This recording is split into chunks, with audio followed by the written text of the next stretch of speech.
Hello everybody, this is Yogesh Tripathi and you are watching the Review Universe Argue podcast. So here we have conversation with authors regarding their book, their journey and the inspiration behind their books.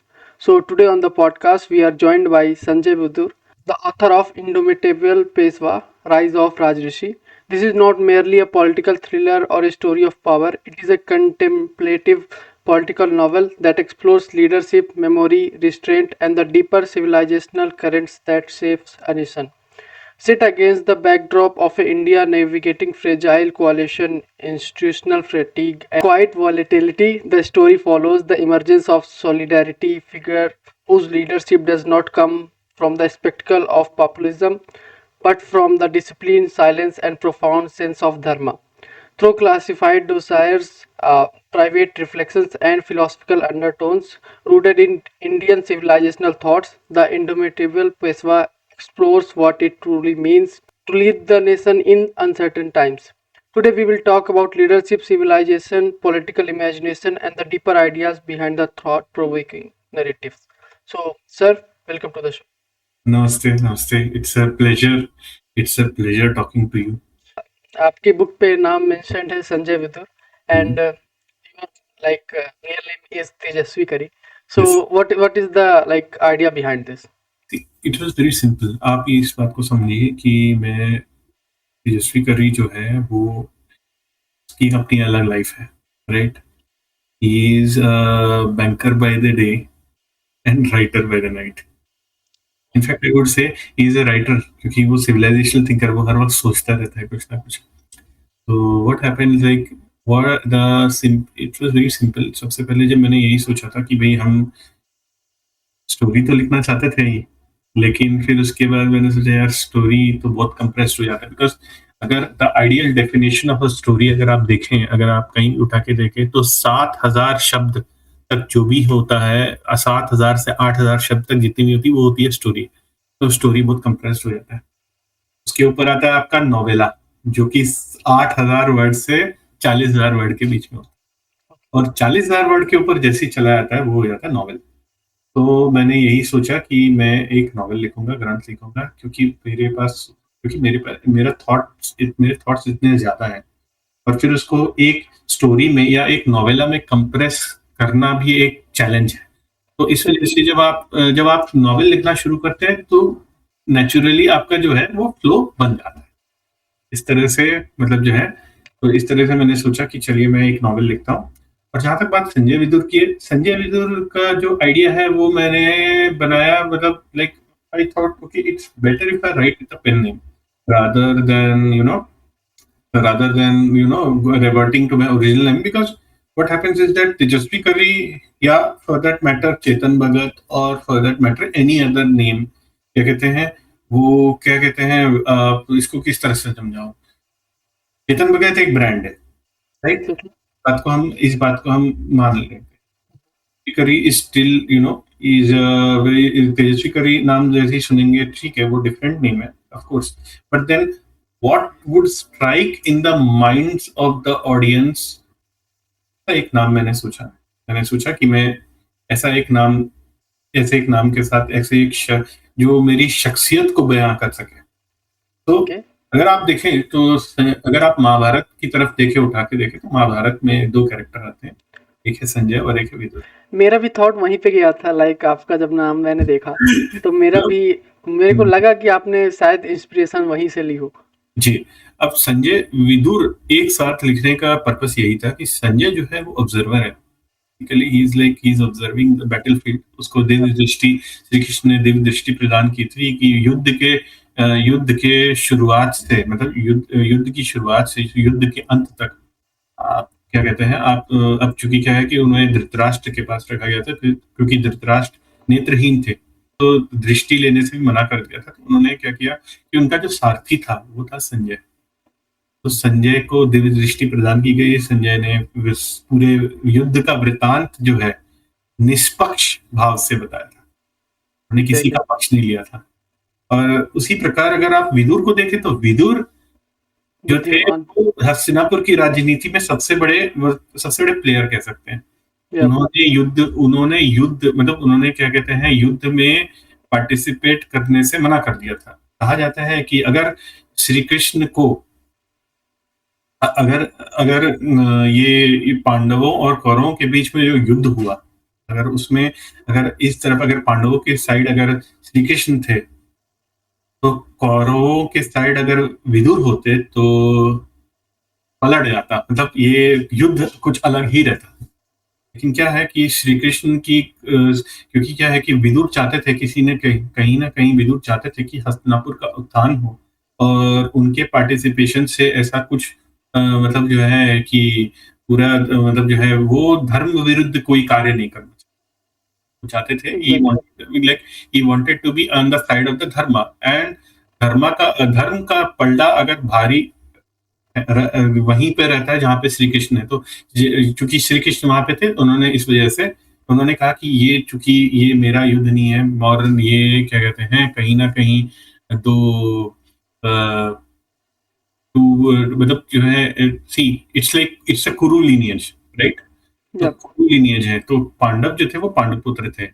Kaurava जो थे, Kaurava actually Kaurava शब्द निकला है कुरु से निकला है। कुरु के जो वंशज हो गए वो कौरव हो गए। पांडव भी कुरुवंशी ही हैं, लेकिन जो डिस्टिंक्शन बनाना था, इस वजह से पांडव और कौरव एक इस तरह से बनाया गया। एग्जैक्टली। ओके। मैंने इसी वजह से सोचा कि ओके, मतलब जो है as an observer and as somebody who is part of this world, who is observing and who is also doing the job, मैंने यही सोचा कि संजय विदुर एक बेहतर शख्सियत, मतलब as a in a way Sanjay Vidur जो है कहीं ना कहीं मुझे जो है as an observer and as a doer मुझे कहीं ना कहीं डिस्क्राइब करता है, तो इस वजह से मैंने ये संजय विदुर का नाम लिया। That's a great thought, like आपने काफी सोच समझ कर आपने ये नाम चुने हैं।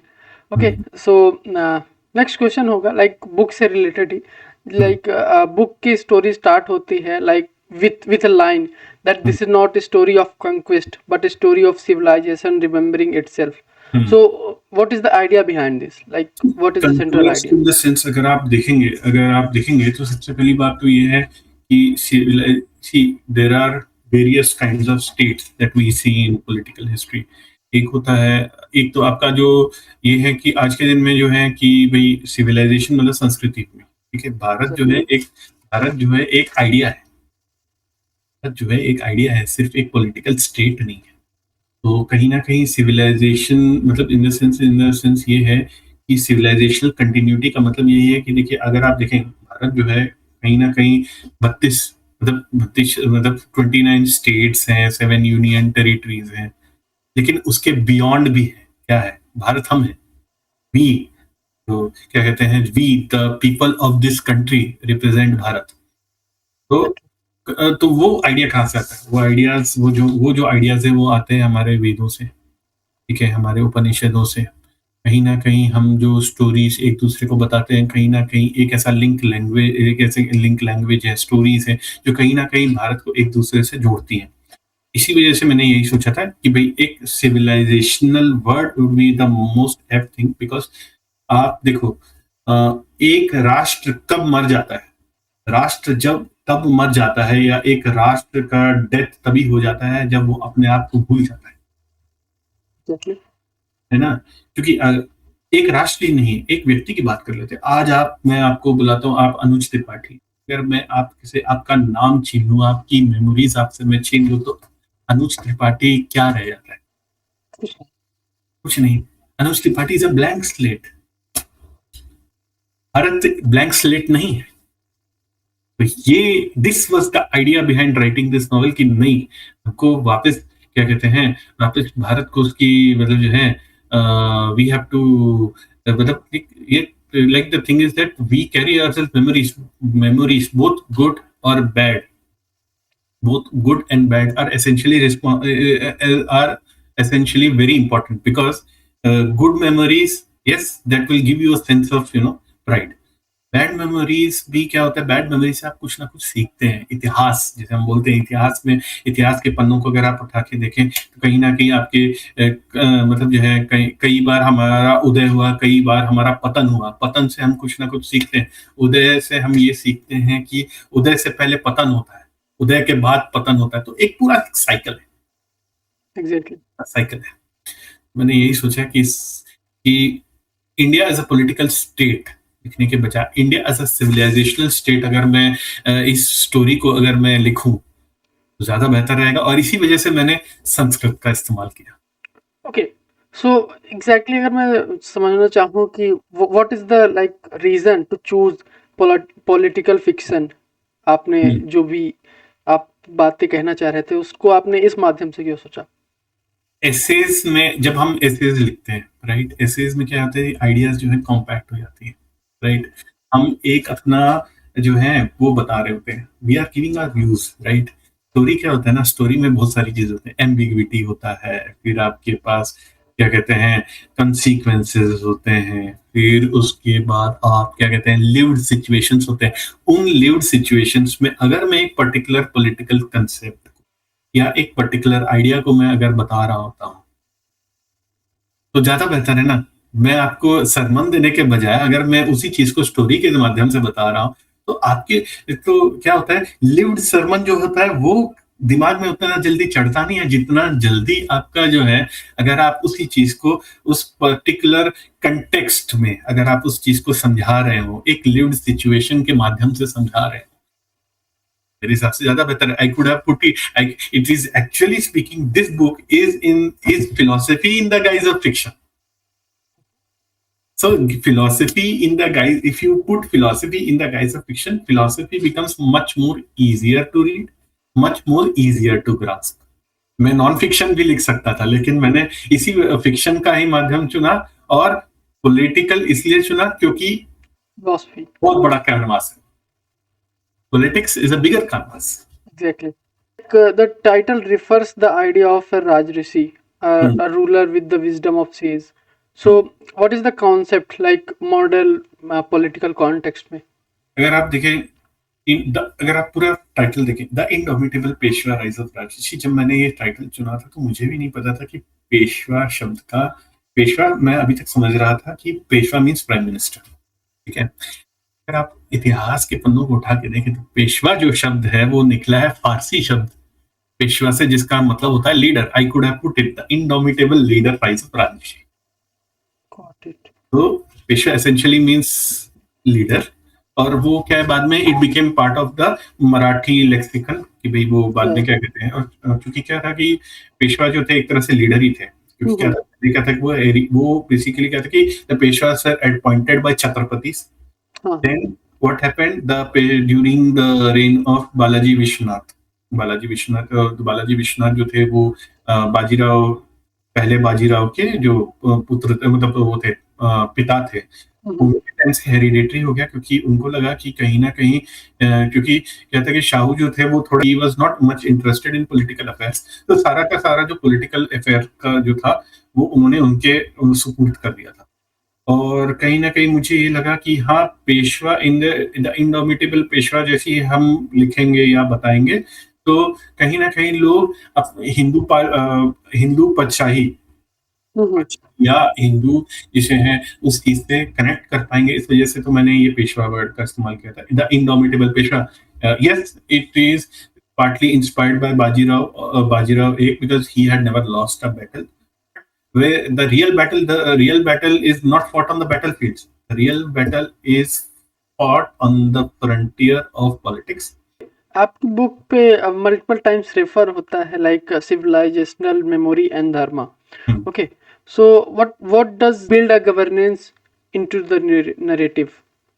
आप इसको इस तरह से समझ लीजिए, देखिए सबसे पहली बात तो ये है कि हर जो उस पद पे उस पोजीशन पे अगर बैठा हुआ है कोई व्यक्ति, अगर वो सोचता है कि मैं राजा हूँ और मैं राज कर रहा हूँ, तो मेरा सिंपल सा एक ही लाइन में मैं उनको एक ही चीज समझा देता हूँ, ना राजा राजते राज्य धर्मा राजते।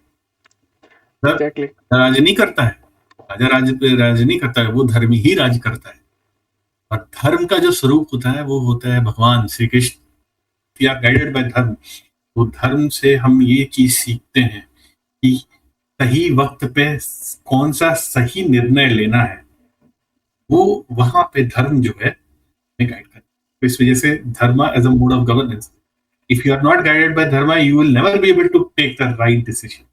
लाइक आपके क्या थॉट्स है लाइक कि मॉडर्न पॉलिटिक्स में हम्म, हमें ऐसा लग रहा है हम्म, कि हम जो फिलोसफिकल फाउंडेशंस थी हम्म। लाइक गवर्नेंस की, उससे काफी दूर आ चुके हैं। बिल्कुल दूर आ चुके हैं। मैं ये समझता हूँ कि सबसे बड़ी बात ये है कि आज के दिन में हम इलेक्ट्रल पॉलिटिक्स की तरफ अधिक बढ़ते हुए जा रहे हैं। एग्जैक्टली। पहले तो निकाय का चुनाव, उसके ऊपर आपका पंचायत का चुनाव, स्थल का चुनाव, राज्यसभा का चुनाव, लोकसभा का चुनाव। तो चुनावी हो गया है। जो पॉलिटिक्स है, आज की जो पॉलिटिक्स है वो चुनावी हो गई। कहीं ना कहीं नॉइज, मतलब नॉइज वो। जो बेसिक कॉन्सेप्ट था, to hmm, serve the people, वो हम्म। तो हो ही नहीं रहा। Everybody is just winning the elections. Everybody is trying to serve the people in his or her own way. ऐसा नहीं है कि लोग एक दूसरे को सर्व नहीं कर रहे, पर जो जो द गाइडिंग प्रिंसिपल है, कहीं ना कहीं हम उसको भूलते जा रहे हैं। हर कोई चाहता है कि मैं अपने एक पर्टिकुलर प्रतिनिधि समुदाय का, या मैं एक पर्टिकुलर कॉन्स्टिट्यूएंसी का मैं कहीं ना कहीं प्रतिनिधित्व कर रहा हूँ, लेकिन ये चीज भूल जाते हैं कि हाँ, हम कहीं ना कहीं अपने देश का प्रतिनिधित्व कर रहे हैं। Like, can ancient world wisdom still guide contemporary leadership? It can guide contemporary leadership, but we should not become, it has to be applied in the right context. Okay. आप उसको ब्लाइंडली नहीं फॉलो कर सकते। तो आपको क्या है कि आपको मतलब जैसे बोलते हैं ना, इसको मैं किस तरह से वो करूं, युग धर्म जिसे हम बोलते हैं। जैसे देखिए क्या होता है कि क्या कहते हैं, एक पर्टिकुलर पॉइंट ऑफ टाइम में एक प्रिंसिपल का अपना एक वो रहता है, मतलब रेलेवेंस रहता है। आपको जो है, आपको उस पर्टिकुलर युग के साथ अपने आप को बदलते रहना पड़ेगा। एंशिएंट विज़डम के मैं खिलाफ नहीं हूँ। मैं एंशिएंट में इससे इसका मेरे कहने का मतलब ये है कि एंशिएंट विज़डम को आपको उसका जो कॉन्टेक्स्ट है उसको समझना है, उसके हिसाब से आपको अप्लाई करना है। अगर आप ये है कि 2000 साल पहले अगर कुछ होता था और वो आज के दिन में रेलेवेंट रहेगा, ये तो मैं इस चीज़ को नहीं कर सकता। हाँ, पर जब universal principle shall remain the same, the context will change. Okay. The context has to change. वर्णाश्रम धर्म वर्णाश्रम धर्म जो है आज के समाज के हिसाब से देखा तो कहीं ना कहीं वर्णाश्रम धर्म जो रहेगा, आश्रम धर्म का वो डेफिनेशन ही बदल गया ना। है पिता जो है वो पुत्र जो है वो पिता के व्यवसाय का कहाँ फॉलो कर रहा है, Exactly. कहीं ना कहीं। लेकिन ये चीज है कि ये चीज ज्यादा इंपॉर्टेंट है कि हाँ, हम क्या कहते हैं, हम हमको हमको बेहतर व्यक्ति कैसे बनना, हम अपने समाज को in what way can I contribute to the society, that is the most important thing. And the most important thing is that the contribution, the the what we say the contribution, the intent has to be very good, the results will definitely follow. Got it. Like, one question I've thought multiple times. Hmm. Like, loud politics versus silent politics. Which Hmm. one is better? Like, अगर आप silent politics कर रहे हैं, you will not tell people like what you are doing and all, so nobody will know, and maybe the next time you don't get the chance as well. Intention matters. The intention matters. At Okay. times you have to be loud, at times you have to be silent. Silent politics का if intention, the intention is what that matters मेरे हिसाब से। क्योंकि क्या है कि मैं आपको बहुत अच्छे एक्सप्लेनेशन देता हूँ। मैंने इस अपने नॉवेल में मैंने कई जगह मैंने बात की है कि हम क्या कहते हैं कि people take the decisions themselves, there should be. मैंने डिसेंट्रलाइजेशन और सेंट्रलाइजेशन की भी बात की, centralized governance and decentralized governance की भी बात की है। कहीं कहीं कहीं पे सेंट्रलाइज्ड गवर्नेंस भी जरूरी है और कहीं कहीं पे डिसेंट्रलाइज्ड गवर्नेंस की भी जरूरत है। दोनों एक दूसरे के पूरक हैं। दोनों एक दूसरे के साथ क्लैश करेंगे ना तो फिर काम नहीं बनेगा। आप ऐसे सोचो कि जैसे एक कुआं है, ठीक है, एक कुएं को चार फैमिलीज के लोग, मतलब एक कुएं से क्या है, चार फैमिली के लोग जो हैं वो पानी उससे ले रहे हैं, ठीक है। हम्म। लेकिन क्या है कि अब ये है कि एक प्रोपोर्शन के हिसाब से चल रहे हैं। अब क्या हुआ कि पता ये चला कि आपने क्या कहते हैं, एक पर्टिकुलर फैमिली जो है वो जो वेल है उससे ज्यादा पानी का इस्तेमाल कर रहा है, तो एक सभा बुलाई जाती है। वो बोलते हैं कि आपको कम पानी इस्तेमाल करना है, ठीक है। तो क्या करते हैं, वो पहला बोलता है कि हाँ ठीक है मैं कम करता हूँ, ठीक है। दूसरी बार बुलाते हैं, दूसरी बार भी पता चले फिर भी ज्यादा इस्तेमाल हो रहा है, फिर भी बोलता है नहीं, मैं मतलब मैं कुछ ना कुछ प्रयास करता हूँ। लेकिन तीसरी बार कोई सभा नहीं बुलाई जाती। तीसरी बार क्या करते हैं कि उसको पानी तो दिया जाता है, लेकिन उसको सही वक़्त पे नहीं मिलता। उसकी वजह से क्या हुआ, उसके पानी के इस्तेमाल करने का रीज़न यही था कि उसको अपनी फसल फसल या उपज के लिए उस पानी की आवश्यकता थी, और उस साल चूँकि ड्रॉट था, तो इस वजह से उसने क्या कहते हैं, उसने पानी का ज़्यादा अधिक इस्तेमाल किया। अब उसको सही वक़्त पे पानी नहीं मिल रहा है, तो आप सही वक़्त पे पानी मिल रहा है, उसकी फसल जो है बर्बाद हो गई। अब आप मुझे बताइए कि यहाँ पे वो ज अब क्या था कि डिसेंट्रलाइज़्ड, अगर ये तो हो गया decentralised mode of decision making. Centralised अगर होता तो वो उसके ऊपर, पंचायत के ऊपर जो भी इंस्टीट्यूशन बैठा हुआ है, उसके साथ वो बोलता नहीं सर मुझे पानी की आवश्यकता है। डिसेंट्रलाइज्ड गवर्नेंस ने उसको, मतलब ये है कि हार्मनी तो है, हार्मनी भी है, सब कुछ है, लेकिन लेकिन एक व्यक्ति का, मतलब जो है एक व्यक्ति का जो फसल है वो बर्बाद हो गया। तो कहाँ से डिसेंट्रलाइज्ड गवर्नेंस कहाँ से हेल्प कर रहा है? कहीं ना कहीं सेंट्रलाइजेशन की भी जरूरत है। In terms of power centralization जरूरी है मेरे हिसाब से। हाँ, यस, एग्जैक्टली। सेंट्रलाइजेशन भी जरूरी है, डिसेंट्रलाइज्ड डिसीजन मेकिंग की भी जरूरत है, क्योंकि if you start poking into everybody's your nose into everybody's business, then how do you expect others to grow? Everybody और है, एवरीबॉडी, हर हर व्यक्ति अपना जो है, अपना मतलब हर व्यक्ति का अपना एक व्यक्तित्व होता है। तो इस वजह से, लेकिन यही है कि उस व्यक्तित्व का अगर सही इस्तेमाल किया जाए, या अगर उसको सही दिशा प्रदान की जाए, तो वो नदी का स्वरूप ले लेती है। अगर उसका सही मतलब उसको सही दिशा निर्देशित ना किया जाए, तो वो सैलाब बन के टूट पड़ती है। नदी बेहतर है या सैलाब, आप ये बता दीजिए। That's the way I see it. See, centralization and decentralization both are equal important. हम ओके एक पक्ष का वो नहीं ले सकते। ओके लाइक एक एक चीज हमेशा मेरे मन में रही है कि if you become a leader, okay, like you become somebody who is powerful in the politics, okay, so can you make a balance between power and wisdom, because you have power. We need both power and wisdom. Okay, अगर wisdom नहीं है तो power corrupts. Okay, and without power wisdom is worthless. Definitely, because nobody is going to listen to you. दोनों जरूरी है, दोनों जरूरी Okay, so why civilizational memory is important for a nation's future?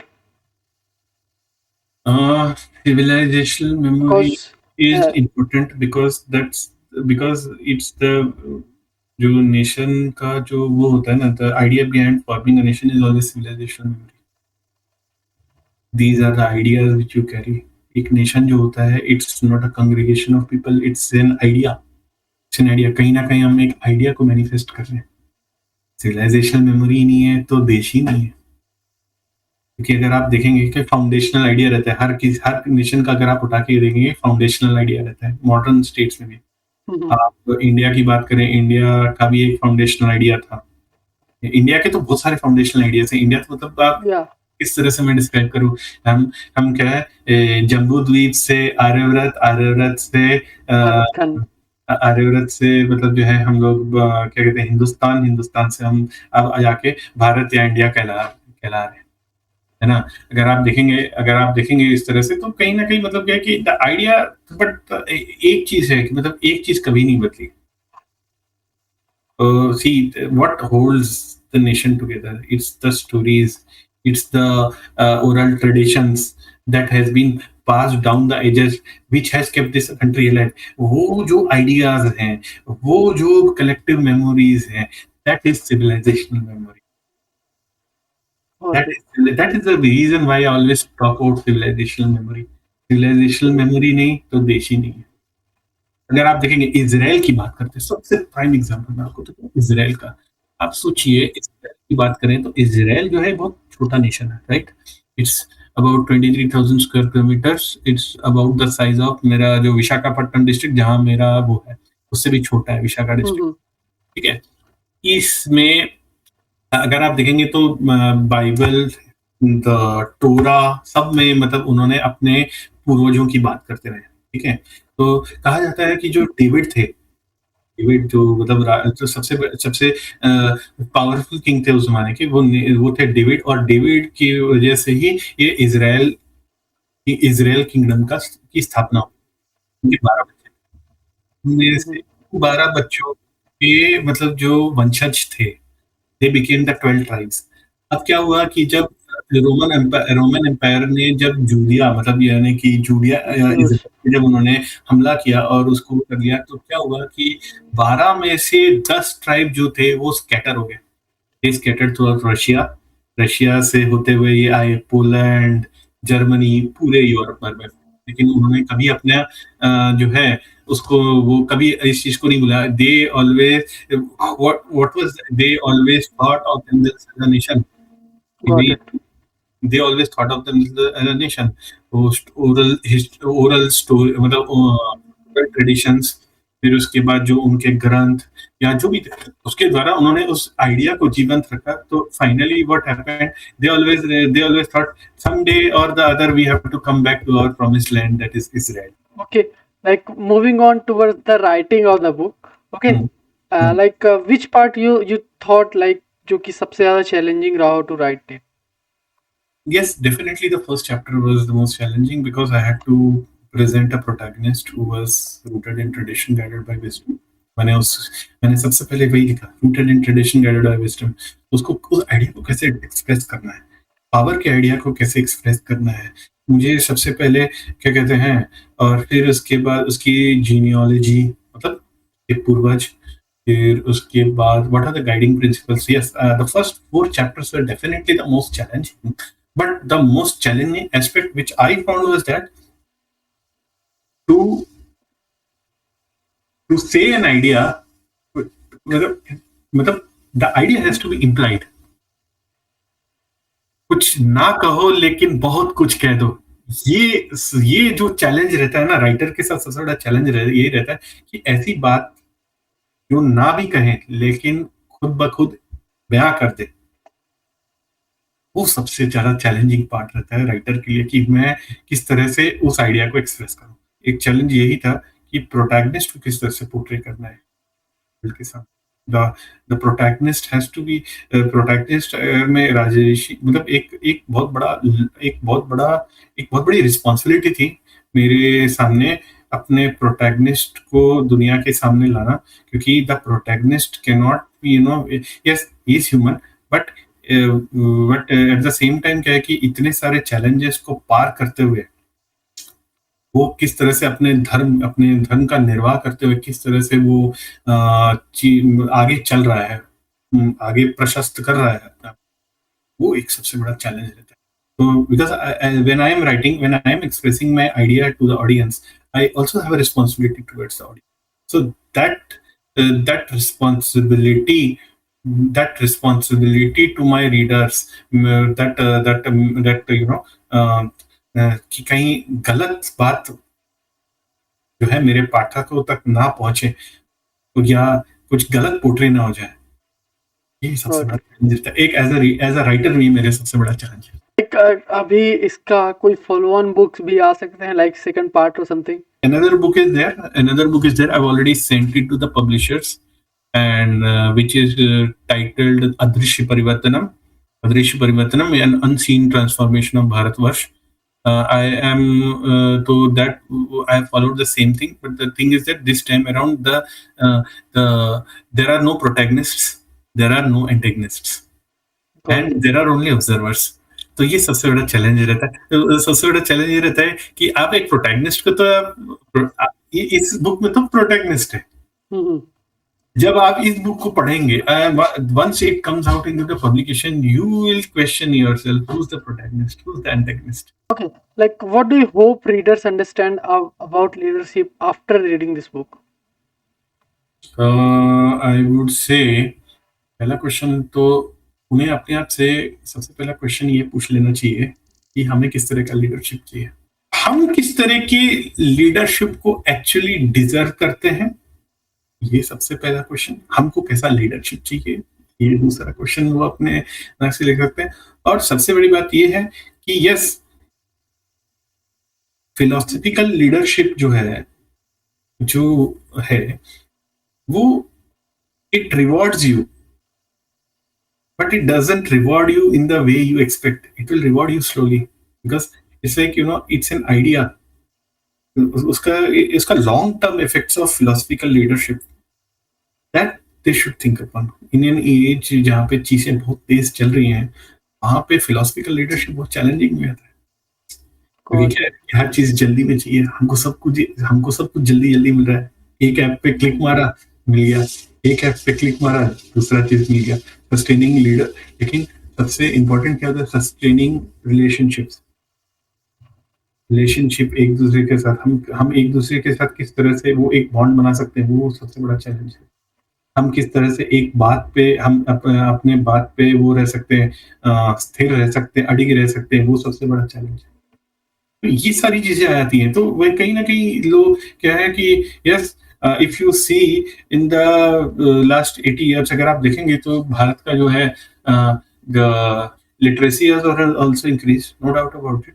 But कहीं ना कहीं जो है कि हम किस तरह के लोगों को पैदा करते हैं, क्या कहते हैं, हम एक अच्छे वर्कर्स, हम एक अच्छे वर्क फोर्स को पैदा कर रहे हैं, लेकिन थॉट फोर्स जो है ना,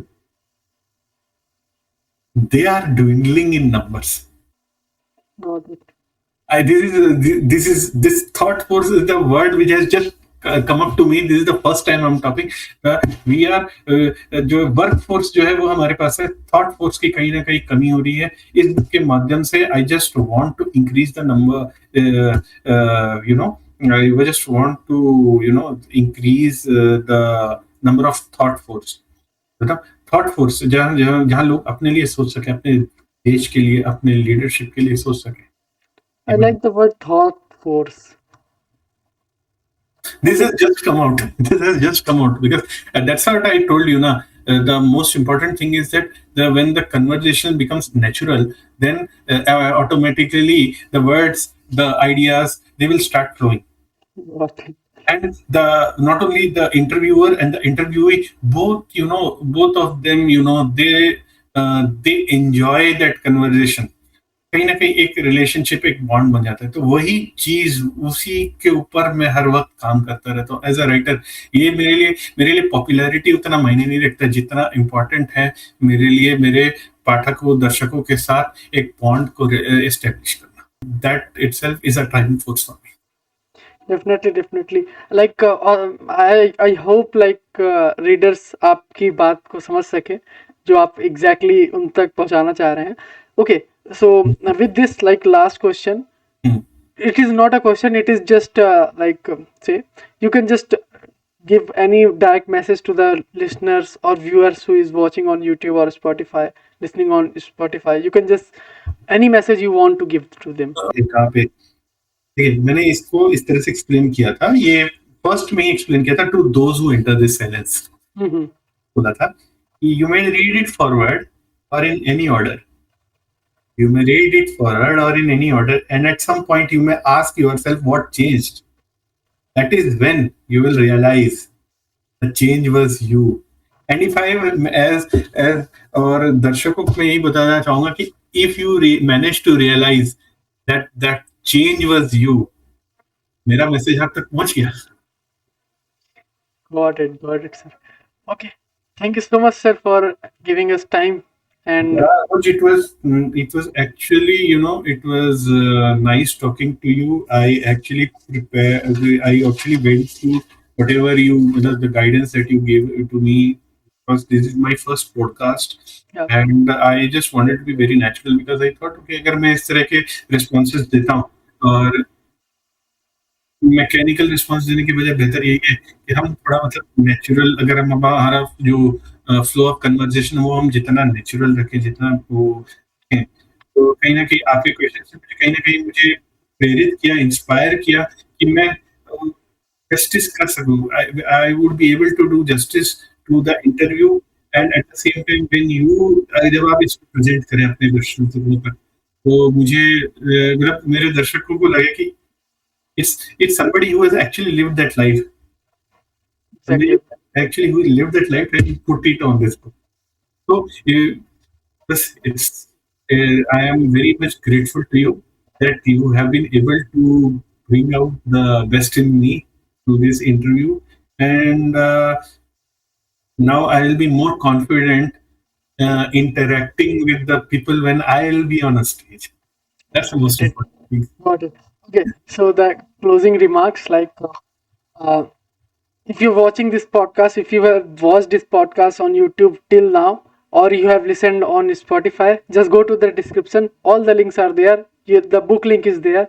The link of social media of Mr. Sanjay Vidur sir is there. You can just give your feedback on Amazon or Goodreads, or you can just DM him as well. Like whatever you want to know or read from him after this book as well. So thank you so much for joining in. And thank you so much, sir, for Thank this. you.